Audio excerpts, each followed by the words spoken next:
You wanted the best. You've got the best podcast. The hottest podcast in the world. The Chris Voss Show. The preeminent podcast with guests so smart you may experience serious brain bleed.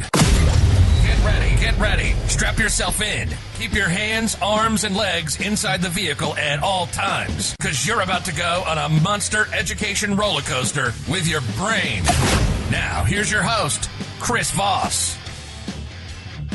Hi, folks. It's Voss here from thechrisvossshow.com, thechrisvossshow.com. Hey, we're coming here with a great podcast. We certainly appreciate you guys tuning in. Hey, we're doing a specialized coverage of interviews of different booths and people displaying at Collision Conference 2022. And so we've got some people we've been talking to. You've been seeing some of our past episodes. We should have some later on today as well, so be sure to check those out. Today we have Dan Giurescu on the show. He's the founder and CEO of Credivera, which is showing there at Collision Conference. He is the co-founder and CEO of Credivera, a pioneer in technology space. His vision for Credivera is to empower people in the ways in which they manage, share, and control their digital information for work and life. Dan creates forward-thinking and innovative business models. His previous work changed North American regulations by introducing new digital technology for the sustainable and transport shipping of dangerous goods. Welcome to the show, Dan. How are you? Hey, I'm doing fantastic. Thanks for having me on the show, and what a great intro. That's Chris there Voss. You go. Intro is phenomenal. Thank you. Well, we've done it once or twice before. So welcome to the show. Give us your .com or whatever the dot is for the website so people can check it out. Absolutely. So just Credivera.com. That's where you can check us out. Go to our About Us page, and you'll get to learn everything you need to know about these guys. There you go. Credivera.com. There'll be a link on the Chris Voss Show. So give us an overview of what Credivera is. Sure. So we're a tech company. We're headquartered in Calgary, Alberta, with now offices in Toronto, and expanding our operations into the U.S. In this coming year. We focus on verifiable credentials, which is a new term for a lot of folks in the industry. And verifiable, it's a new way to manage, control your own personal data. So we sell to employers our platform that launches digital wallets for the employees of that employer. And when an individual creates their profile and says, I've done my designation, my engineering designation is good standing from this accreditation body, or that I have my health and safety training certifications, or that I have my, say, my CA or CFA designation. So what we do is we actually verify this information at source. We use smart contracts as part of our management of information, and this ultimately allows the employer, the employee, and the association or the issuing body to work off of a single source of truth.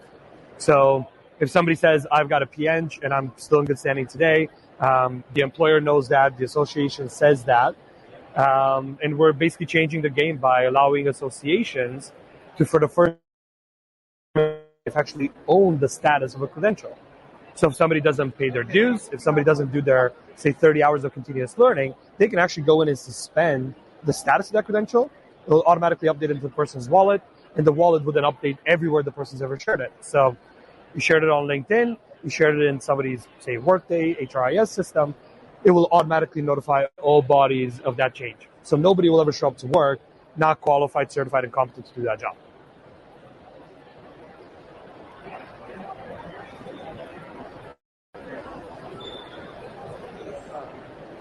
Chris, I think I lost some audio.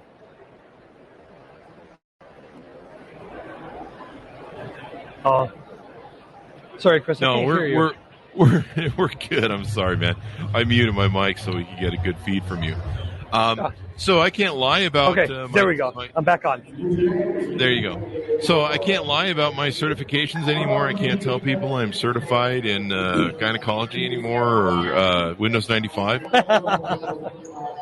Well, listen, you might have been certified once, and that's also okay to state, right? So it's okay to say I had the certification at this point in time, but you can't claim it today as something that is still in good standing, especially when, Windows 95 also.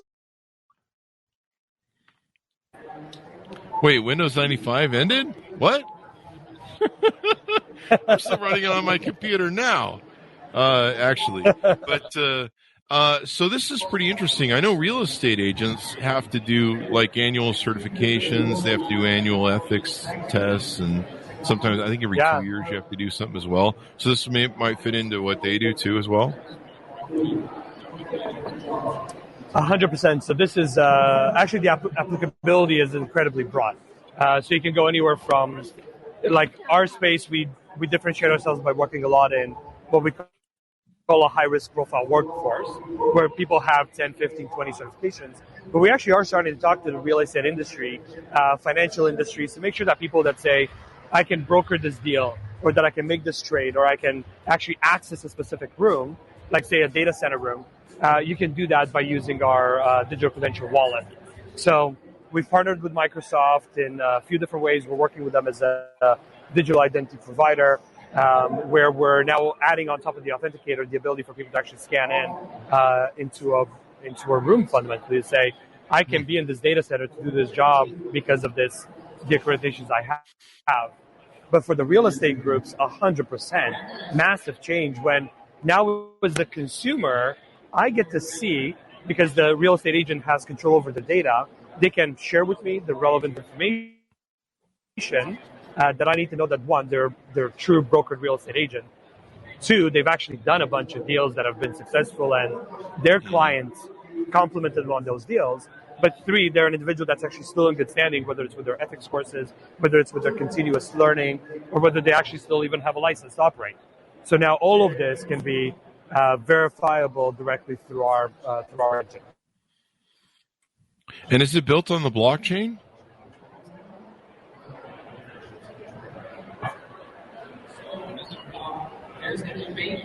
Is it built on the blockchain?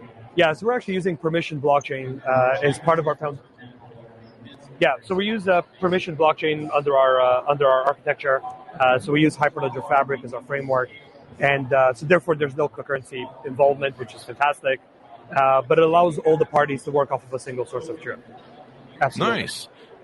So who are your clients mostly? Yeah. Who are your clients mostly? So we have a variety of clients from construction companies, manufacturing companies, unions. We also now have a number of recruiters that are coming in to start using our platform because our employers that we service are asking the recruiters to verify the employee they're about to send me as a proposed candidate, that they actually have the qualifications that they need ahead of time. So I shouldn't be interviewing people that I ultimately cannot take and put directly into a seat to perform their job. I should be able to kind of bring them in, and throughout that process, if I like them and they need to be upskilled to be able to perform that job, why don't we just do that simultaneously? So we've got a good variety of clients. That makes sense, though. I mean, especially for recruiters, and you're about to hit a huge recruiting sort of arena right now with layoffs and, of course, people trying to find other jobs. And, of course, it's a really hot market here in America, too, if you guys get down here. Are you guys just servicing Canada right now and eventually moving to America, or where are you at? We're actually servicing Canada and the United States. We have a few clients that have actually dripped us directly into the U.S. from their Canadian operations. But what we find really powerful is there's massive, infrastructure bills that are being passed that are allowing individuals to want to use this tool, and puts them in a position where they can highlight themselves versus everybody else and say, hey, by the way, if you want me to start work tomorrow, like I'm ready to go tomorrow because you don't need to retrain me on my, say CPR certification. I can just go. So, and you can trust me because my data comes verified from source that I'm the right candidate to do that job today. So we completely open up this how quickly can you put a body in a seat or a body on hands-on tools in the construction or manufacturing industry or transportation industry. We can just kind of go in and get it done. That makes sense. And so you might see in the future a whole lot of recruiters using this. Everyone will have one kind of as their own little sort of verified thing on their skills, and I can see how that would stand out. You're like, well, we can verify this guy, but we can't verify that guy's, licensing or whatever he has. This could work in a lot of different formats. I mean, I've had friends that have hired contractors that said they were licensed, Yeah. and turns out they weren't, and they stole their money. There's a lot of different things for this, so I think it's definitely pretty amazing. Anything more we want to touch on before we go out? I think it's the important component is to note that the technology is built on all the regulatory foundations that are needed to make sure that the people truly control and manage their own information. But what we do is we also empower the employers to make sure that they don't hold any liability of personal data of an individual once the individual leaves. And that's a critical component for employers. You think about GDPR compliances in Europe, California state laws for data privacy. In Canada, we have the equivalent that's coming up called Bill C-27, which replaces PIPEDA. And basically, the employers can rest assured that, one, the information is with the individual. Two, whatever they don't need to own once the person decouples or leaves the company, they don't own. And three, when it comes down to a lot of the frameworks that are important to people today, like ESG frameworks or core audit frameworks, these individuals can now be verified, and you can make sure that you have a qualified workforce. You can prove competencies, you can prove upskilling, reskilling. So from a social governance side as well, as you can imagine from a hiring perspective, you can do non-biased hiring as well. And you can prove it, and you can stand behind it. So lots of great ways for both employers and employees to benefit, while issuers can, for the first time in their life, actually control who can say what about having from them. Yeah, that makes all the difference in the world. And, it eliminates a lot of people who are maybe just lying about their certifications and stuff like that. Well, thank you very much for coming on the show. We really appreciate it, man.